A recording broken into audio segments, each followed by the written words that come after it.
What is double abuse? And how is the church involved? Or is it? Bible News Radio starts right now.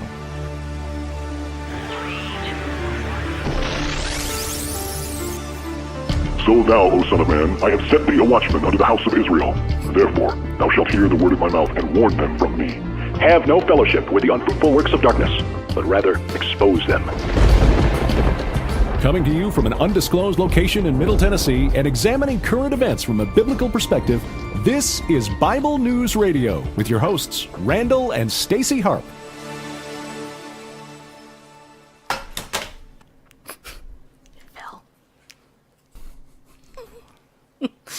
All right. Hey, everybody. I want to welcome you all to this edition of Bible News Radio. Hold on just a second. My phone fell. Bygones. Anyway, I want to welcome you guys to the show tonight. Thank you for Randall Pandle Bareface for doing the opening there for us. He does such a good job, doesn't he? Yes, he does. And anyway, we will look at the comments later. But the first thing I want to do is warmly welcome all of you guys who are coming here in Periscope, and just ask that today, if you wouldn't mind, please share this out, because, you know, the topic of abuse is, well, it's hard to talk about, let's be honest, okay? I mean, seriously, who likes to talk about it? Not me. I don't like to talk about it. That's why I quit being a therapist. No, I'm just kidding. Actually, I do like talking about it, not because abuse is great, but because there's victory over it. And part of our job here as Christians is to expose the unfruitful deeds of darkness, which is what our motto is here at the beginning of our show. And so let me just go ahead and give you guys some shout outs here, and then we're going to go ahead and talk to our guest tonight, who, trust me, you're going to love her. I already do. I already love her. I've been talking to her for like 40 minutes before the show. And anyway, you're going to love it. So let me see here. Let's see who's in here I can say hi to. There's Melanie. Hi, Melanie. And Brother Ray. Hi, Brother Ray. And Sherry. Hi, Sherry. And Scott. See you there. And Mia and Emma and other people. I can't see who you are. Thank you guys for coming in. And thank you for sharing it out. And thank you guys for the hearts. And Satan's Lover. Satan's Lover showed up. Well, thank you very much, Satan's Lover. Thank you for coming in to Bible News Radio. We hope you find Christ here. Okay, anyway, let's see. ASDS. We have a lot of great people coming in tonight. So, hey, you guys, thanks for coming in. You know what? I hope that this show encourages you. And definitely, this is going to be an awesome, totally cool resource for you to pass on, especially if you know anybody who's been abused and or if you've been abused. All right, so let me go ahead, though, first and tell you that I want to thank our sponsor, Ariel Ministries. We want to do this right at the top of the show because we don't want to interrupt this conversation. It's going to be awesome, okay? So Ariel Ministries helps to underwrite our show. And if you go to ariel.org, you can save 20% when you use the coupon code Bible News. All right. And right now, if you guys don't know, you can have books there for $32.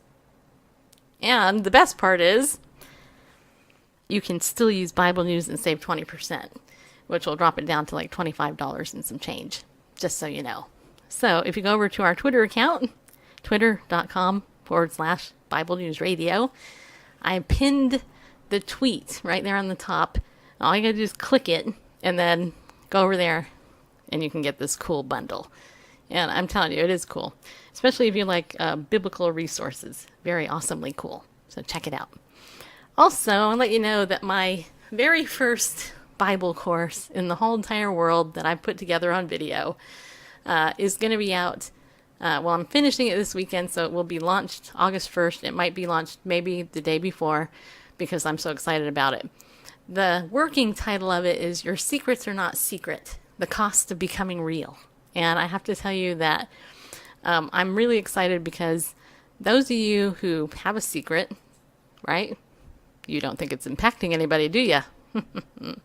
The truth is, it is, though. And actually kind of ties in a little bit to our topic tonight about abuse and stuff, because a lot of people are being abused and it's a secret, right? So this course, though, actually it dives into David and what King David did and how God confronted him and how that actually, how you can learn from him to be real and be authentic and realize in all seriousness that you're okay just the way you are. You're loved and you don't have to hide who you are as an authentic person, okay? Just so you know. So I'm going to be launching that like in a couple of days. Totally excited. And of course, we want to thank our pillars of the community because you guys hold us up. Yes, you do. And you can become a pillar of the community by going over to BibleNewsRadio.com/give. And you can set up a recurring donation for $25 or more. And then what I'll do is I'll throw you into our top secretly hidden Facebook group over on Facebook. And you'll get to see a lot of behind the scenes stuff that we do. You'll get some freebie stuff that I throw in. You'll get a special discount code for our new course that's coming out. You'll get more of me. And who wouldn't want that, right? Except maybe Randall. He's had enough of me. No, I'm just kidding. He can't get enough of me either, just so you know. But anyway, so those are our announcements. I want to thank everybody in advance for being attentive, and supporting the show. And I really do hope and pray that today's show blesses you, because when I heard about this project, and I get pitched a ton of stuff, you guys, and I don't just let anybody on our show because I know that, people's time is valuable. And so I want to tell you, our guest tonight is the principal founder of the MEND Project, and her name is Annette Oltmans. And let me tell you, she's a philanthropist, and I was afraid I was going to say that wrong, because it's a word that has big letters in it. She's a human rights advocate, and she serves on the board for Pepperdine's Boone Center for the Family, and she's a survivor of covert abuse, especially the kind of secondary abuse and group abuse that emerges via patriarchy emboldening the perpetrators, and so much more. Anyway, she's here today. This is one of her first interviews ever, and I'm so honored that she came on Bible News Radio to help introduce the MEND Project to all of you guys. So, Annette, thank you for coming on. I'm so happy that you're here with me. Yay, you're here. Thank you, Stacy and Randall, for having me. I'm so thankful and excited to be here. Well, I'm totally stoked that you're here, because you know what? I have to come up with good topics, and you gave me a great one. So the first thing, of course, I always like to give my guests an opportunity to introduce themselves. If you want to share anything else about who you are, go for it. I mean, I'm here because of my own personal journey, and the way out of that journey was I just chose to research, to go into solitude, and I spent 4 years researching the topic of abuse, and a year or so ago formed a new nonprofit organization. So it's called the MEND Project, as you very well announced, and we spent a year. That's really it. So here we are launching. Yeah, see, that's so cool. Okay, and everybody, you guys should go over to our website, which is themendproject.com, or is it .org? www.themendproject.com. Thank you. There you go, yeah.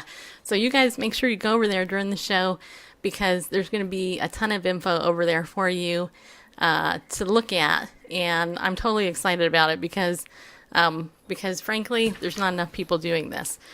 All right, so what is the MEND Project? That's my first question for you.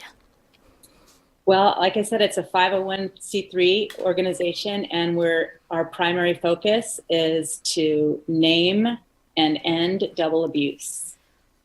Okay, and how did you come up with the term double abuse? Did you actually coin that? I mean, what is that? Because before I read about it, I was like, I'd never even heard of it, but it made total sense to me. Thank you. Mm-hmm. Well, because in my research, from my experience, where well, first off, let me say what double abuse is. Yes, we coined the phrase. We're the first to write about it and to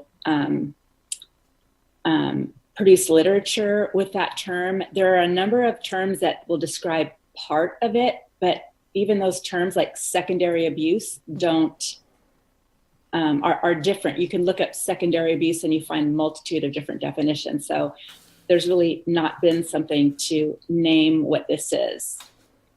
I'll bet you want to know what this is. No, I'm just kidding. Yeah, no, yeah, please tell me, because otherwise Okay, I won't sorry. know. I'll be keeping in the dark about it. Sorry. Double abuse is what happens when people who've experienced primary abuse, and primary abuse will be emotional abuse or physical abuse. And when we talk about emotional abuse, it could be schoolyard bullying. It can be emotional domestic violence. It could be sexual harassment in the workplace or workplace sabotage, any number of things where you are being abused and the victim finally has the courage to either speak about it with someone or to reach out for help. And usually they reach out for help to whoever their support system is. It could be family, friends, or persons of influence, and often persons of authority. And instead of receiving compassion or being listened to, they're not believed, they're judged, they may be given ultimatums, criticisms, and ultimately shunned or ostracized. Yeah, and you know what? That is unfortunately very, very common, and I hate to admit it, but it is. And by the way, everybody in the chat room, if you guys see people trolling, please block them, because I don't want to be distracted during the show today. Okay. Yeah, Annette, I have to tell you that when I read that, one of the first things I actually thought about for me was when I was 14 and I was being sexually abused, and I told I was taken to a church. I told the people there at the church, and they didn't do anything. Instead, they told me as a 14-year-old, go to the school and tell them. And because I am the type of person I am, I actually did. But can you imagine what would have happened if I didn't tell anybody? You know what I mean? As it is, I'm 48. That happened when I was 14. I'll never forget it because it took everything in me to do it. And I know I'm not alone. I know there's victims of sex trafficking. There's domestic violence victims. Tell us a little bit about some of the forms, some of the different scenarios that people have been in where that's the case. Just if you can elaborate or share a story or two. Yeah, let's just look at school bullying, because we, sometimes what I found is when we talk about the really uncomfortable topics like domestic violence, people tend to shut down. They don't want to hear about it. But let's take a safe topic. Okay. Like because most of us watching are adults. We're not children anymore. And we can look back and say, I was bullied or I witnessed bullying. Schoolyard bullying takes place on every campus. And yet what I often have found in the calls that we receive today is that if it's, for example, if it's a Christian school, they'll say, oh, but these are all good kids. Bullying doesn't take place on our campus. They receive incorrect advice and not really compassionate listeners. So they may say, well, go find different friends, or go play on a different side of the campus. But that doesn't solve the problem. The child is being victimized. They need an intervention. They need someone to believe them. They need tools, not just to be dismissed or minimized. Yeah. And you know what? I know it happens all the time. I actually, and it's not just on the school campuses. I actually witnessed some bullying recently with a friend of mine's child. They were doing a live stream on Instagram, and I literally saw the boys that this guy was with get bullied by the boys. And I'm like going, okay, and he didn't tell anybody, but it was live streamed. And not only that, on Periscope, kids are being lured and different things, and all that. So it's very prevalent. And we actually had a question come in. I don't know if you want to jump to this question, but because we are Bible News Radio, somebody asked, can you define what spiritual abuse is? Would that be okay? Yeah. Okay. Spiritual abuse is when people who you look up to in a spiritual sense, they misuse scripture, or they misuse their leadership in that spiritual realm, whether it's at church or whether it's a Bible study or any number of religious venues, for lack of another word, where they misuse that, or they dismiss you, or they misdirect you even. It could be inadvertent and it could be intentional. In either case, it's spiritual abuse because of how it feels. Yeah, and how it minimizes the victim. Mm-hmm. It totally does. I hope that answers your question, whoever asked it out there. Somebody wants an example. Of spiritual abuse? Mm-hmm.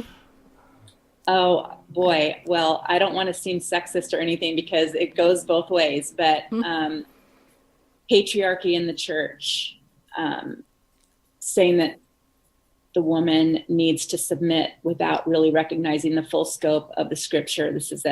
Which is that a man leads by example through mutual respect and, like leadership in his servanthood. And so it gets all twisted around that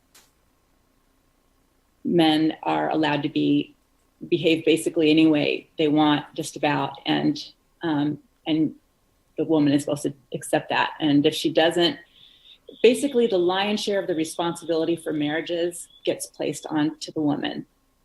Oh yeah. Very common in the church. Not all churches, I'm not categorizing all churches that way, but it's a common form of spiritual abuse. Oh yeah. Tell me about it. I know. It's true. It's true. One of my friends when I was in high school, when this very incident was going on, I can tell you she was raised in a very devoutly Christian home. She was the oldest of a number of daughters, and she ended up getting married to a guy that became a pastor. He ended up becoming sexually abusive towards her, raped her. She got pregnant with her second child, and he was beating her. Meanwhile, she would go up to church. She would sit there in the front row as the pastor's wife and not say anything. And her father actually had raised them to believe the Bible in exactly what you're talking about. Submit therefore unto your husband, blah blah, and everything, discounting the part exactly what you just said about how you're supposed to actually submit unto one another as unto the Lord. And the Bible says that husbands are supposed to love their wives as Christ loves the church and lay down his life for her, which is a very stark contrast to the actual difference of the guy actually, beating somebody. So it actually took probably, I don't know, a good 3 or 4 years before she was able to get out of it, before her family would actually accept it. So, yeah. So that brings up another point, which is that why I think we see a lot of this. First off, abuse takes place in every culture because every culture has its blind spots. Right. But we're putting this in the context of the church. The church tends to place a higher priority on the institution of marriage than they do the individuals within the marriage. And that's where a lot of the problem happens, because when she reaches out, or whoever, because abuse goes both ways. But in the culture of patriarchy, the responsibility is laid at the woman's feet, or at the victim's feet in that case. Yeah. It's very true. It's very true. So let me ask you this. Why do you think that, let me ask you this. Okay, so the term double abuse, I think a lot of us are starting to understand what it is. And so let me ask you this. How can it be avoided? How it can be avoided is really one of the main reasons why we are doing the work that we do. It can be avoided we created our healing model. Actually, I think you have it. Mm-hmm. You want to throw that up there, bare face? If you don't want to become an expert on how to respond to abuse, if you just follow this model, you will not do further harm. So if you the healing model is that we listen, we listen with a closed mouth over and over and big ears. We don't assume to know better, or we don't place expectations. So that's under the listen category. And then we accept that what the person is saying is true. We believe, and we don't instruct or interrogate that person.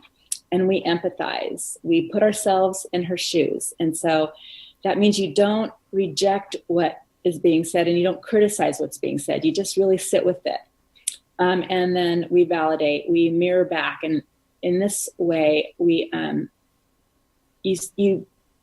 value what they're experiencing and tell them they don't deserve to be experiencing that, because no one does. Don't undermine what they're saying or oppose what they're saying. It's not the time for that, because if you are a good listener over time, you'll see if there's any red flags to the story. But 97% of the time when someone goes to church, the story is to someone in the church and not to like law enforcement. The story is the truth.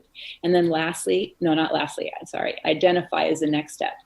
And identify is when you just say something like, it's kind of reminding me of what I felt at some point in time in my life when this girl did this to me or this guy did that to me. You don't hijack the conversation. You just maybe take 30 seconds to let them know that you kind of feel what they're feeling. And then lastly, we encourage. We say, I believe in you. I know you're going to find a way through this. I'm here for you. Let me know what I can do to help you if you need any help. And with the opposite of encouraging would be to join in people that are judging that person, or joining in group abuse is what I call it, or shunning, which shunning is like the most toxic form of abuse. It is like stage 5 out of 5, withholding communication, shunning, ignoring, those types of things. So if you just are a kind friend, we all have asked a friend for advice about just a topical problem, and you get those friends that go, oh, well, why didn't you do this? Or, well, have you thought of that? Well, I'm not going to talk to you about this anymore unless you do what I'm telling you to do. And we learn quickly that's not the listening friend. That's not the supportive friend.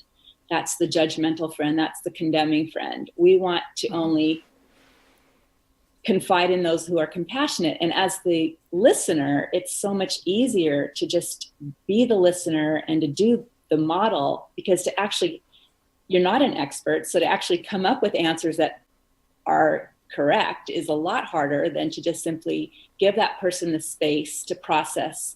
Just maybe they have to speak out loud what they're experiencing over and over again to sort it out in their mind. But just allowing them that space is the healthiest thing that you can do for them. Yeah.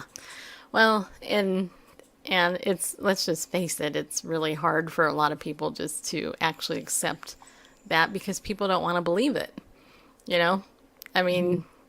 How many times have you heard a story where somebody was being abused by some, good looking, blah, blah, etc., blah, blah, blah, blah. And, and nobody believes it because they have the image, or even verbal abuse, verbal abuse can be done in so many ways, and as you know, I've worked with victims of domestic violence and stuff like that, but, it's one thing when you can see bruises all over somebody's body or a black eye, but when you can't see a physical scar and you don't understand how somebody is the way that they are, and then they actually come to you and they say, well, this is going on. It's like, well, wait a minute. How is that? Because you seem all together. You know what I mean? So yeah, I'll tell you, when I was doing my, when I was practicing therapy, one of the things that shocked me about the people that I saw was that everybody comes in actually, Mike, I'm going to block you. See you. Bye.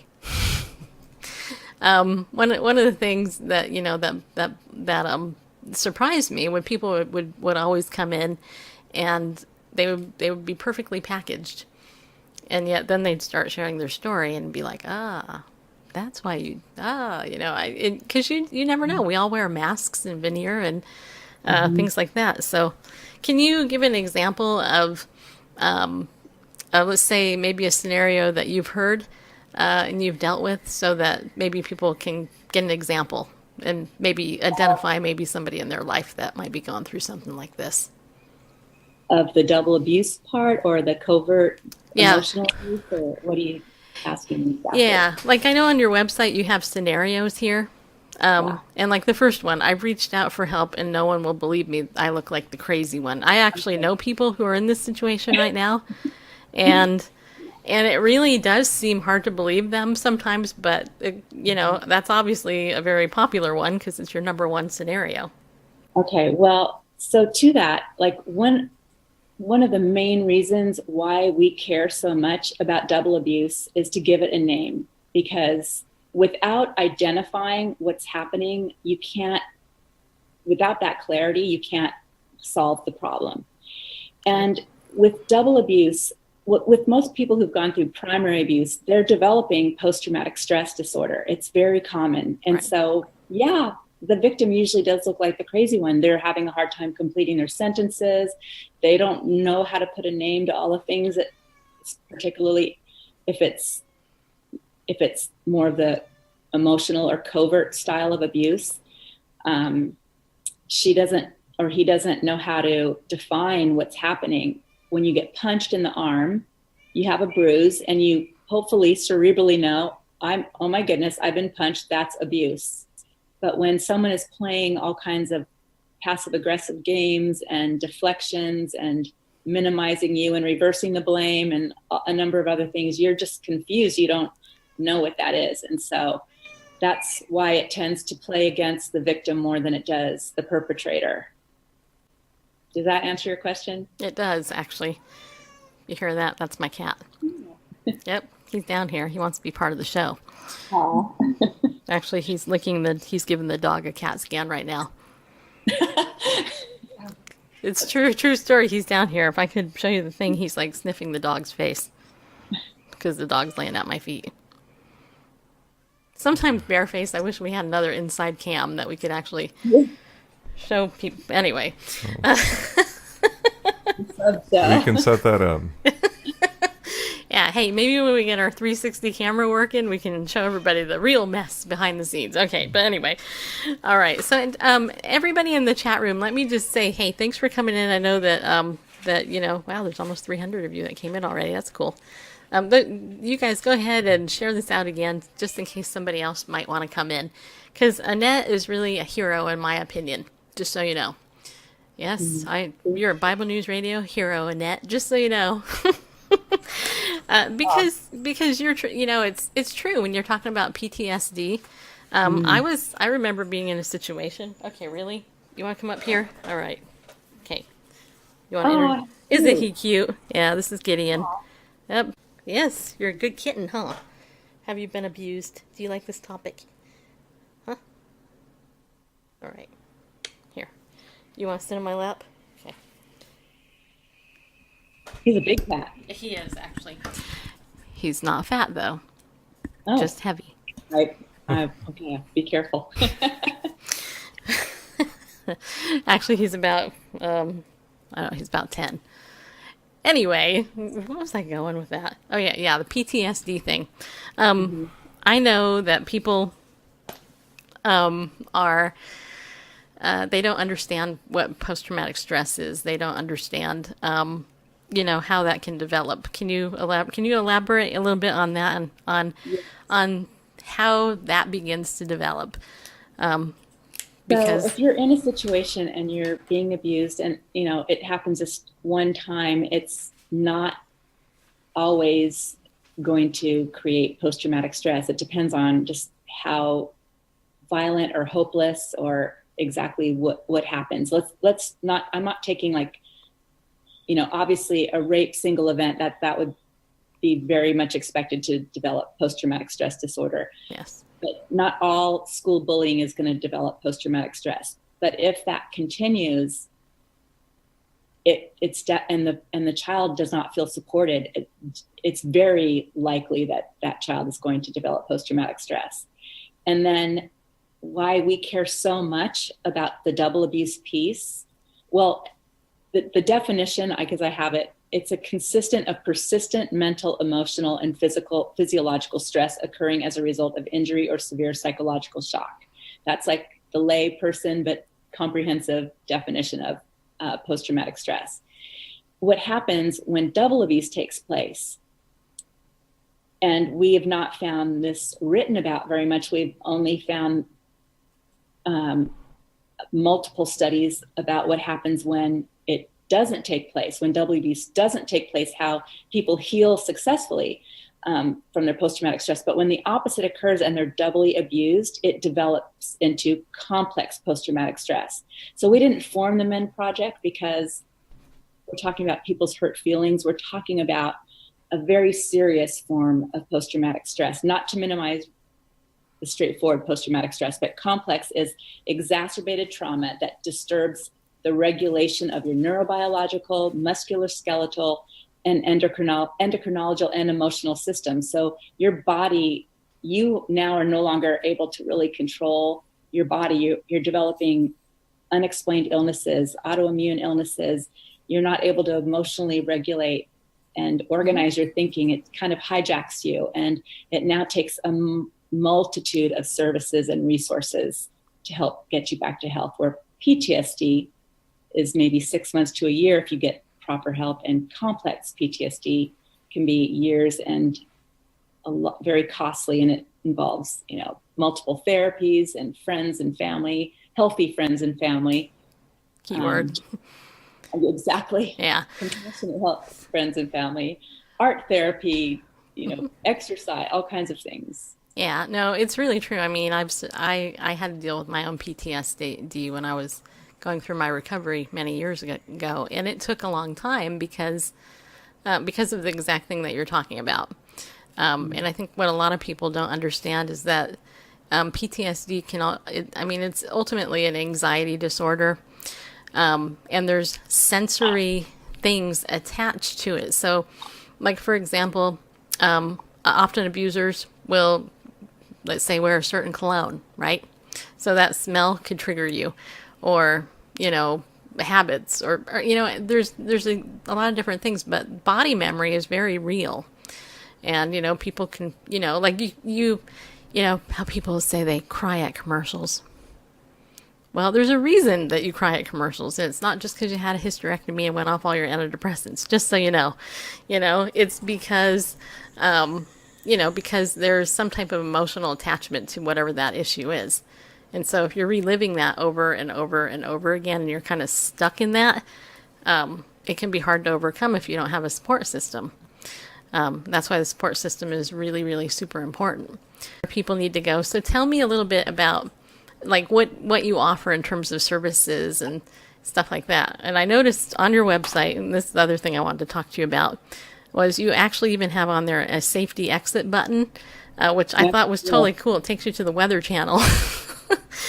When you click it, I was like, hey, what I actually expected was I actually expected it to just open in a different window, but it completely shut that down. So that was very cool. How did you? It's tricky, isn't it? Yeah, it's really cool. Well, so for those that are in true safety issues, or they really are not emotionally ready to confront their perpetrator, there needs to be a safe way to be able to view our website and to glean the information that they need, and then not have somebody go, usually abusive, I take that back. It's not usually. Sometimes perpetrators violate personal boundaries and get into their computer and check their history. And so that's why we have that there. So if somebody comes to your site then, yeah, and then they see that, it won't show up in the history or anything if they click that? Yeah. Really? You did that, huh? Wow, that's pretty cool. It's kind of the better, like the CDC and national foundations for domestic violence have that mechanism in place. If not, I don't recommend anybody who's experiencing abuse to be viewing a website, because part of what a perpetrator is doing is trying to maintain his image. And so he's going to be very threatened by having that image challenged. Yeah. Well, a lot of these abusers are narcissistic abusers, and they're, they'll say they love you, and then they'll abuse you once they tell you they love you, and then they'll discard you, and then they'll, go ahead and come back again and tell you they love you. And there's this cycle of abuse, and it drives me up a wall.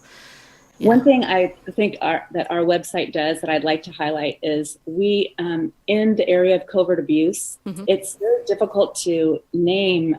I'm just going to pull out a couple of them, because when we train, we go to churches and we train, and we list, I don't know if you can see this, but we have a number of definitions of covert abusive behavior. So I'm just going to throw out a couple: blaming and reverse blaming, crazy making, lying, retaliation, withholding, minimizing, gaslighting.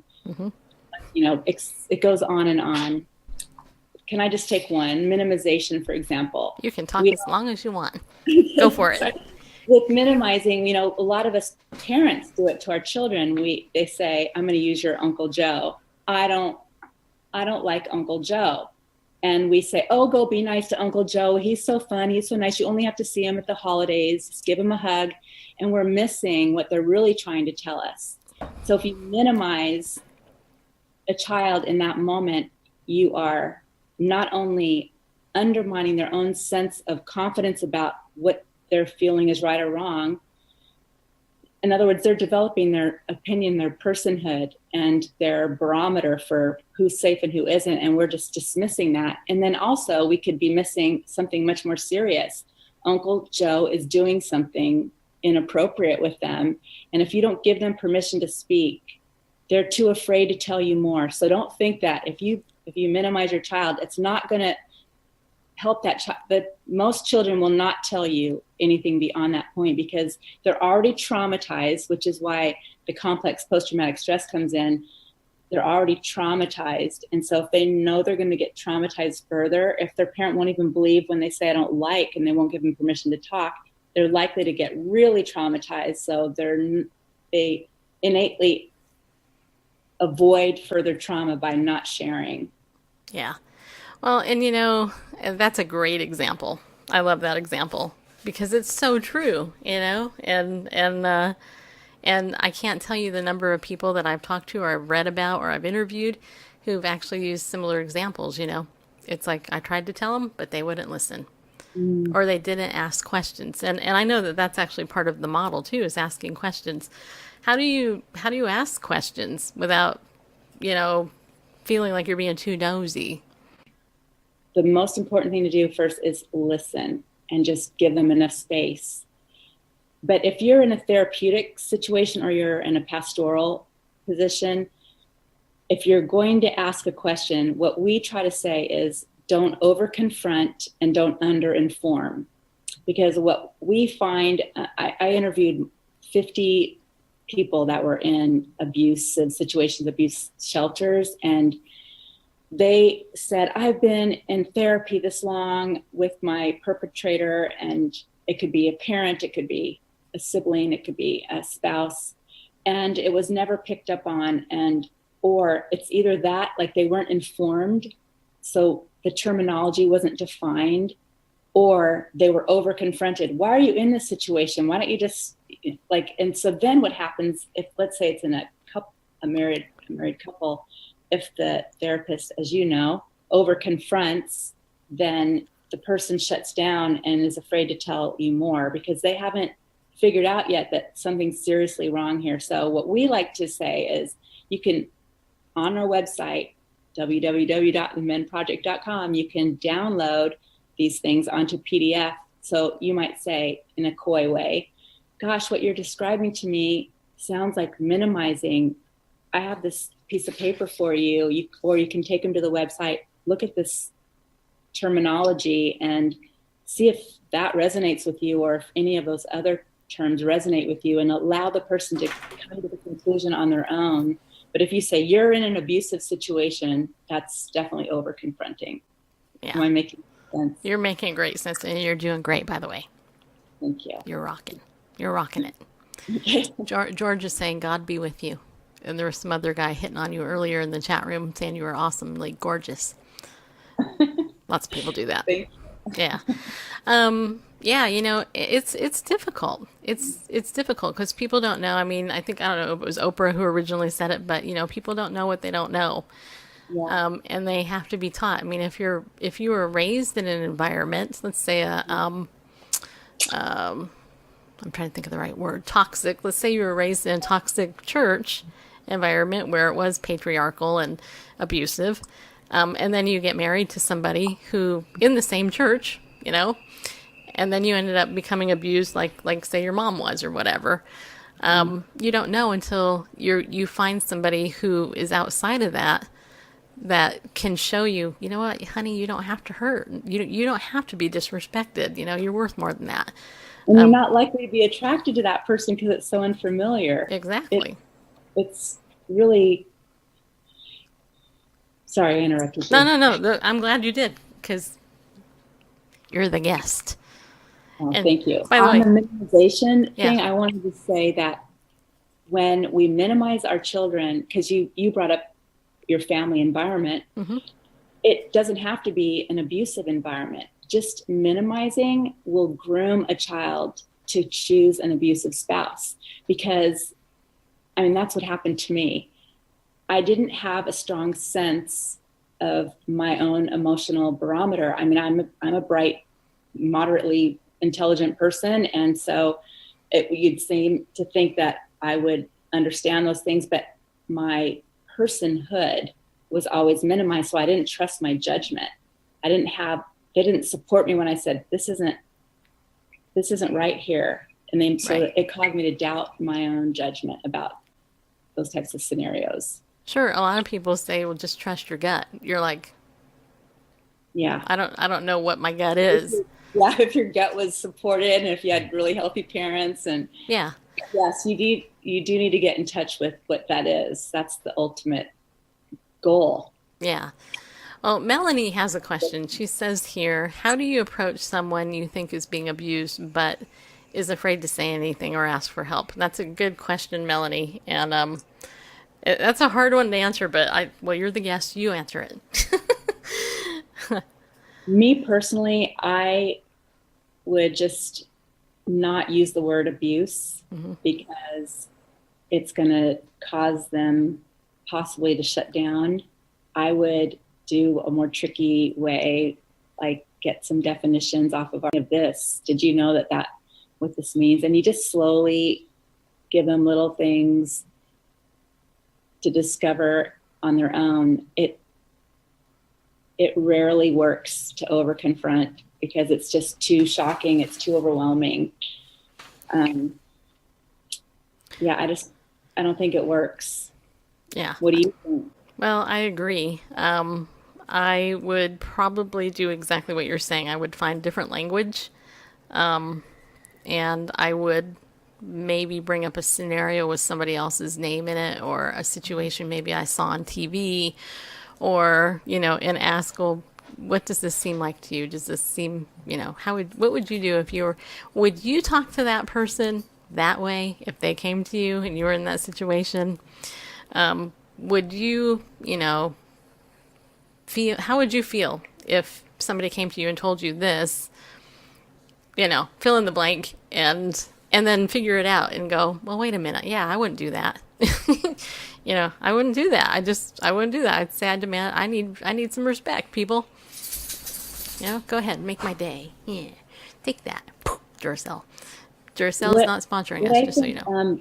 What I've heard too a lot, I've talked about this in academic circles with therapists a lot, and they will not singling out any particular one. There's psychoanalysts, there's psychologists, MFTs, and they'll say, well, let me just back up a second. What we found in interviewing all these people is they were clinging.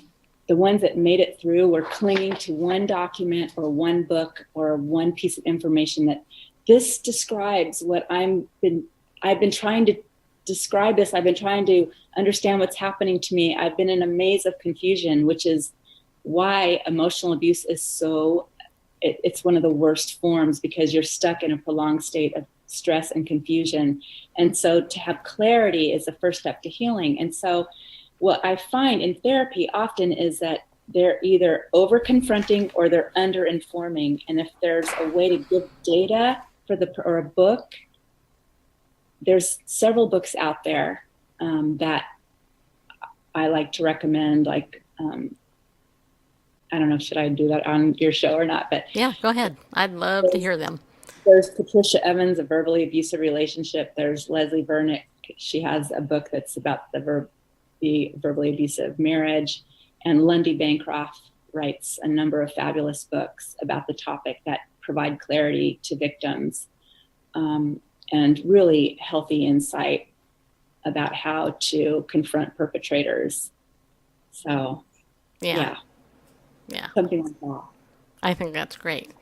And Randall just gave me the 5-minute sign, just so you know. He went like this. That's it. That's our fancy sign. Okay. Got it. It actually reminds me of that little cat video. You know, I don't know if you ever saw it. Some of you probably did. Where it's a little kitten, and he's like that. The guy's tickling the kitten on the stomach, and the little paws go up.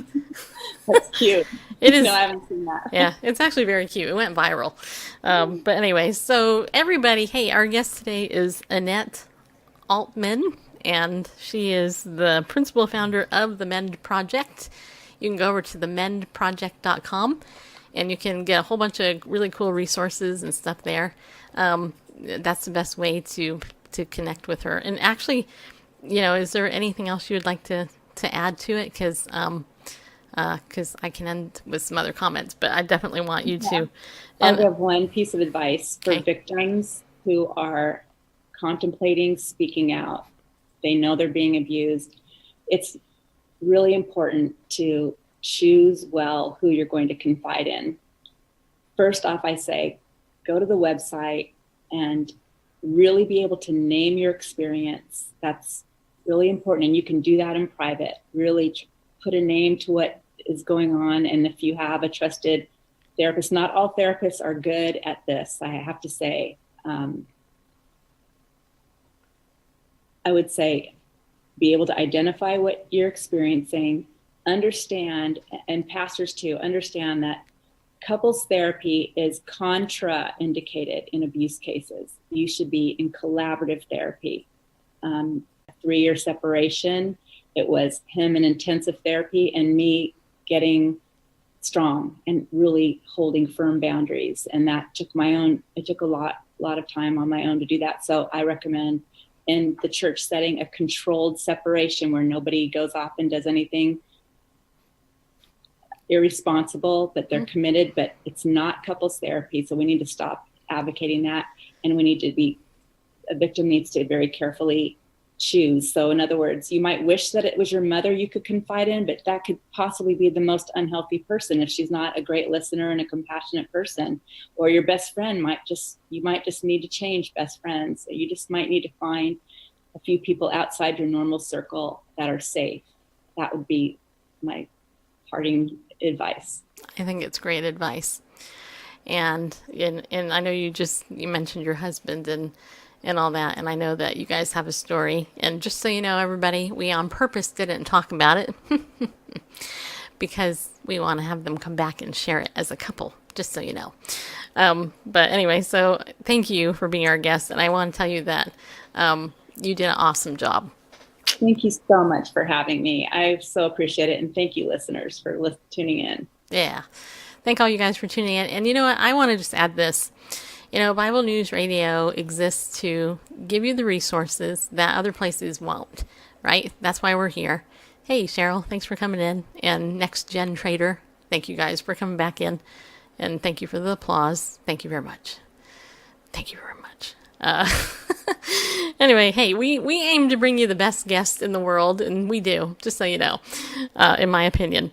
And I want to remind you, when all else fails, don't forget God, right? Because the Lord loves you, and God doesn't want you to be abused. And I know people out there's some people that actually think that's not true, but take it from me, God doesn't want you to be abused. And, healing from spiritual abuse or any type of abuse, especially where God's involved, if you want to get me mad at you or the abuser who abused you, that would be the spot, people, just so you know, because it is, there is an enemy to your soul, and it's not God, it's the devil. And his job, the devil's job, is to come to kill, steal, and destroy. And if you have a what's the word I'm looking for? A distorted view of who God is in the Bible, who Christ is, that he loves you, that he died for you. He took the abuse that we could have taken. Just know that if somebody's hurting you, it's not God's fault. God wants to help you with it. And I think that's why, honestly, I get great guests like Annette, because they're doing something. They're being God's hands and feet, and the Bible says that God is near to the brokenhearted and the contrite in spirit. And this is one thing about the Christian God that I love. He is near to the brokenhearted, right? He doesn't turn around and go, oh my gosh, you're brokenhearted, I'm out of here. Lots of people do, but Christ doesn't. So yeah, Jesus wouldn't abuse you, so he doesn't want anyone else to either. Great comment. Awesome comment. So just remember that, okay? And I just want you guys to know that I appreciate you coming in. Please share this out if you didn't already, because you never know. There's a lot of people here on Periscope and the internet, who probably need to hear this, because they're living and they're suffering in silence and they're not telling anybody. But now we know the Mend Project is a place to go. So thank you guys for doing that. And is tomorrow Friday? No. Yes. Yeah, tomorrow is Friday.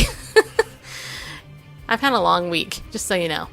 Not really. It's about the same length every other week is. But anyway, tomorrow's Friday, which means that we're going to do Free for All Friday, right? That's where we're going to talk about whatever the heck we want, unlike any other day. But me and Bareface will be back. We'll have some fun tomorrow night. So remember, be bold, stand up, and go with God. You know why? Because he loves you. All right. See you soon.